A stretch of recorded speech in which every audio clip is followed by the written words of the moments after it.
ChatGPT Plus is free for college students through May. Here's the thing. You've got a lot to do between now and then. Studying for finals, writing papers, trying to keep your life on track. And ChatGPT can help with all of it. It can quiz you for your econ exam, make a study guide from your French notes, plan out your meals and study breaks. It can get really specific on how you like to learn. It can even help you come up with ways to stop procrastinating. So from now until summer break, take advantage of all the ways ChatGPT can make your life easier. Restrictions apply. Starting here on the Diamond in Chicago, Luis Severino tossed 6 shutout innings. Frankie Lindor and Brendan Nimmo hit back-to-back homers. And the Mets topped the Chicago Cubs 5-2 yesterday after closer Edwin Diaz was ejected in the 9th before even throwing a pitch. Diaz came on to try to seal the victory, but was tossed for having a foreign substance after umpires inspected his right hand and glove. Per Major League Baseball's rules, a player faces a 10-game suspension if they are found to have used illegal foreign substances. So that is likely what is coming for Diaz. Drew Smith got 2 outs in place of Diaz. What was the substance? Well, he says it was just rosin and sweat. Oh.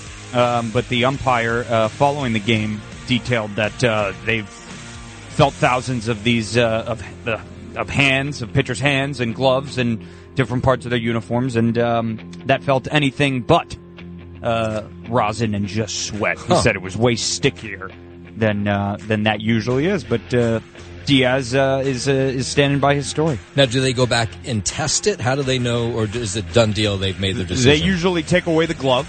Right. Or wherever they find the substance. Now, if it's on his body, then that's tougher to do. You know, what are you going to do? Take a swab of it, or what? You know, I'm not really sure how that might work. But I would imagine they took away his glove and they'll inspect at least the glove, maybe a hat or a piece of his uniform wherever it might have been taken off of, and then make a decision thereafter. How long does it take for them to make a decision? Not long. They'll come down with a ruling probably at some point today. He'll get 10 games.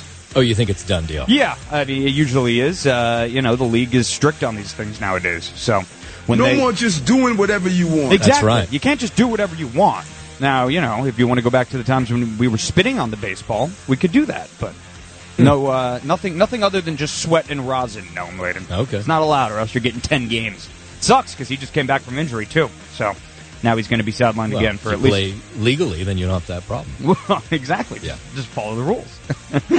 Drew Smith did get 2 outs in place of Diaz before Jake Diekman struck out pinch hitter Patrick Wisdom for his 3rd save for the Mets, who have won 4 straight series. Severino, now 5-2, struck out a season-high 10 and allowed 3 hits for New York, which has won 10 of 13, improved to 13-6 in June. Mark Vientos also added a solo homer for the Mets. As for the Yankees, they dropped their weekend series at home to the Braves following a 3-1 loss in yesterday's finale and rubber game against Atlanta on a day with a 92-degree game-time temperature, the warmest at Yankee Stadium since July of 2021. The Yankee bats couldn't cool off Atlanta starter Max Fried, who shut down New York to the tune of 6 hits and 6 innings with 4 strikeouts and no walks. The Yanks have lost their 3rd straight series after dropping 2 of 3 against both Boston and Baltimore, and to boot have put slugger Giancarlo Stanton on the injured list a day after he strained his left hamstring. He expects to miss about 4 weeks. Starter Nestor Cortez gave up 3 runs and 5 hits in 7 innings with 7 strikeouts and no walks. He is 4-3 with a 1.84 ERA at home and 0-3 with a 5.57 ERA on the road. Up next for the Yanks is an off day today before sending out ace Garrett Cole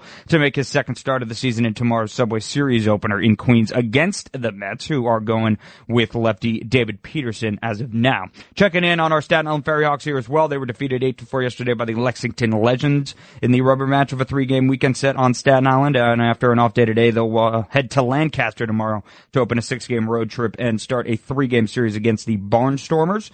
On the ice, we're looking ahead to Game 7 of the Stanley Cup Finals tonight, where the Oilers will try and become just the 2nd team in Stanley Cup Finals history to complete a 3-games-to-none series comeback. The Toronto Maple Leafs did it against the Detroit Red Wings in 1942. They'll do so against a reeling Florida Panthers squad, still vying for their first title in franchise history. Puck drop from Sunrise is scheduled for 8 p.m. tonight. That's your Sports Gnome, and I'm Justin Ellick on 77 WABC.